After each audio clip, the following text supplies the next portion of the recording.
A group of protesters have gathered outside the Durban July event. They say horses are fed steroids so they're ready for the race.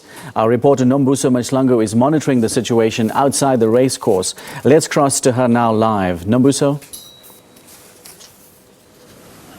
Hi there in studio. I've got Tara here.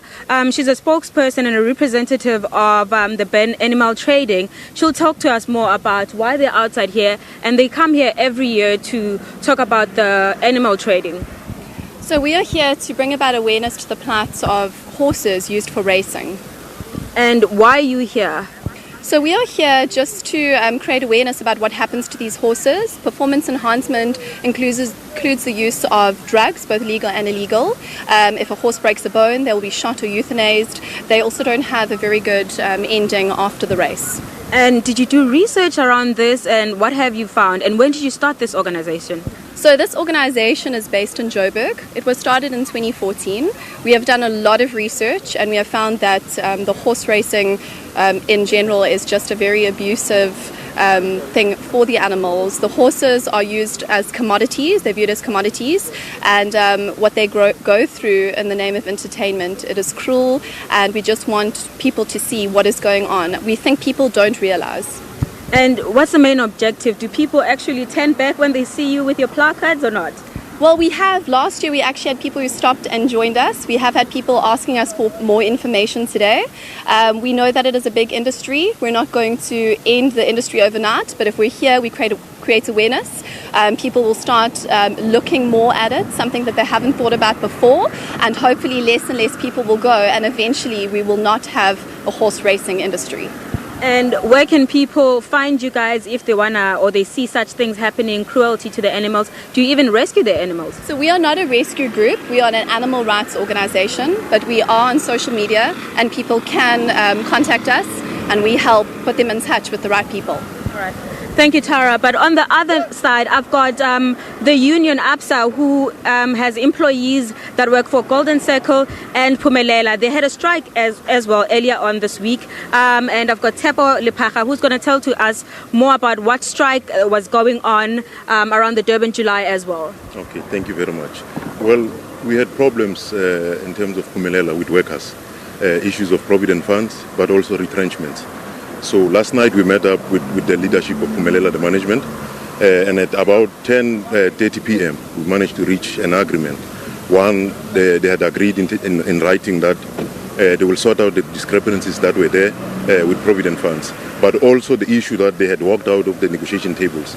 But now they've agreed that they're going to go back to the negotiation table through the CCM process, but also issues of retrenchments. We had put different options on the table, and now they had agreed that they're going to consult their board and consider those options so that we save jobs of those workers that we're representing.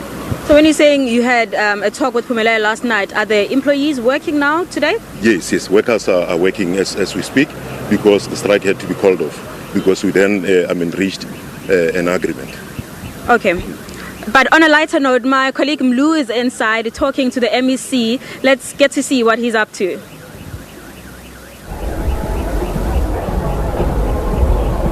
Thank you very much, Nombuso. Yes, the Vodacom Durban July is upon us indeed, as thousands of people are now making their way into the Greyville race course to try and garner for their favorite horse to more or less win in today's race. And of course, earlier on we did have a crossing with the fashion designers, with some of the fashion models as well.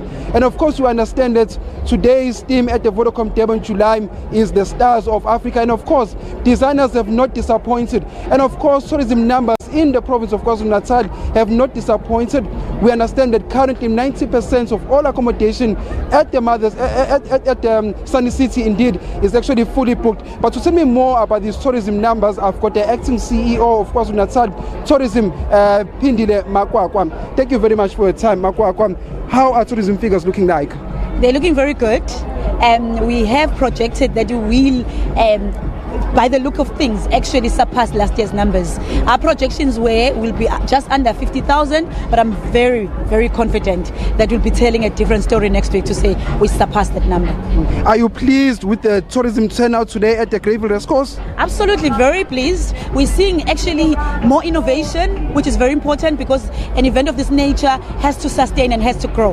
And so we're seeing quite a lot of other big brands coming here, advertising themselves. We as Tourism KZN are hosting just over 40 together with Durban Tourism, bloggers, influencers, tourism trade as well as media from other parts of the continent. And the idea is to say, especially landlocked countries like your Nigeria, we say this is a lifestyle event, come to our destination, experience it, and then stay longer.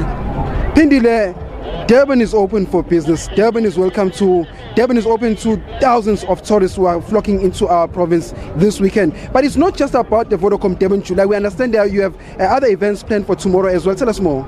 Oh, well, you know what we do? We really just work together with Gold Settle that owns the event. And of course, Vodacom being the major sponsor, we just work with them in terms of pre-marketing. And so what has happened over the years, and it continues to happen, is that people have a whole lot of side events. So tomorrow there's a whole lot of things lined up that are not necessarily organized by ourselves, but it's your pre-parties that happened just in the week that has passed, and a whole lot of post-parties, and just really places opening themselves up to say, let's stretch the Vodacom July weekend. And so there's just a myriad of things that people will be able to do, not only in Durban, but in other parts of the province as well. I notice mostly, especially within this Venice city, there's a whole lot of big businesses. Is township tourism getting the recognition that it deserves? It is. So what happens is, of course, over and above the actual race today, people will in the evening start going out, and places like Max's Lifestyle in Kwamashu and in Umlazi and Eyadini really take quite a lot of numbers, and other outlying areas as well. And so they benefit directly in that regard, in terms of it being beyond today's race here at the Greyville Racecourse. But also, what you find is that people then have your public viewing areas, and so all around you have people activating the experience through screen, people watching on screen and actually enjoying themselves, braaiing, picnicking. So it's really a nice vibe all round.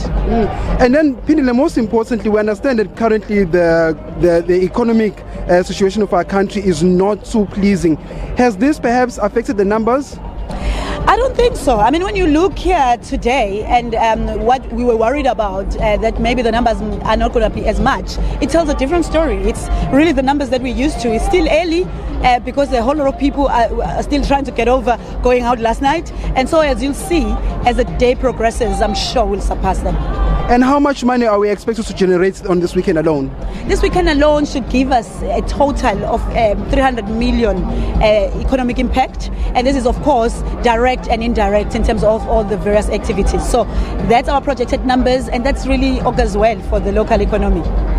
Very impressive numbers there indeed from Pindile Makwakwa. You understand that currently the province is expected to make up to 300 million rand from this Vodacom Durban July event alone. And of course, in our interview, she did mention that it's just not only big businesses that are also going to just benefit from this event. It's also township tourism indeed. We understand that Max's Lifestyle, they have events planned throughout the whole entire night until the wee hours of the morning. We also understand that Eyadini as well, they've got events planned as well. We understand that Mafizo is going to be them. They've got AKA, we've got DJ Tira, we've got Babes Otumo. So indeed the province is going to do very well in terms of their tourism figures. But anyway, let me now pose another question to Pindile Makwakwa. Just let me hear her tell me about her dress.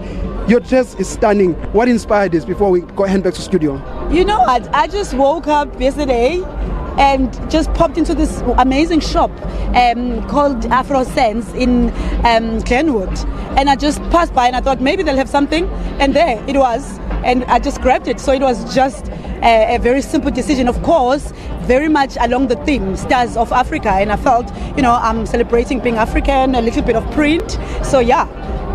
Thank you very much, Pindile Makwakwa. Indeed, as Pindile Makwakwa, who is the acting CEO of KZN Tourism. Over back to you in studio.